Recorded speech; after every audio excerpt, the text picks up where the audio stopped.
నిజామాబాద్ జిల్లా సిరికొండ మండలంలో స్వచ్ఛదనం పచ్చదనం కార్యక్రమంలో మండల కేంద్రంతో పాటు తూంపల్లి గ్రామ పంచాయతీ పరిధిలో సోమవారం రోజున అధికారులు, మహిళలు, యువకులు ర్యాలీ నిర్వహించారు.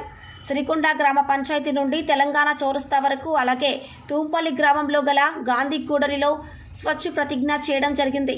అనంతరం తూంపల్లి ప్రభుత్వ పాఠశాలలో విద్యార్థులకు స్వచ్ఛదనం పచ్చదనంపై అవగాహన కార్యక్రమం నిర్వహించారు.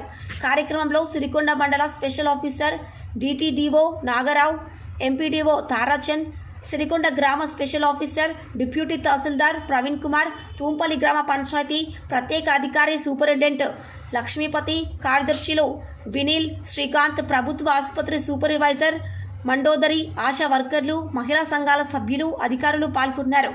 గణేష్ గౌడ్, దృశ్యం రిపోర్టర్, సిరికొండ. కార్యక్రమాన్ని ప్రారంభించారు. దీనిలో భాగంగా మన చుట్టూ ఉన్న పరిసరాలను శుభ్రంగా ఉంచుకోవాలి, మురికిని నిల్వ లేకుండా చూసుకోవాలి, పిచ్చి మొక్కలను తొలగించుకోవాలి. అలా చేయకపోతే దోమలు జమై డెంగ్యూ వంటి జ్వరాలు వస్తాయి. అలాగే మన చుట్టూ ఉన్న ఖాళీ పరిసరాలలో పూల చెట్లు, పండ్ల చెట్లు నాటుకోవాలి. దీని వలన స్వచ్ఛమైన గాలి, మంచు, పళ్ళు లభిస్తాయి. ఊరంతా పచ్చగా కనిపిస్తుంది. అవకాశం ఇచ్చిన అందరికీ ధన్యవాదాలు.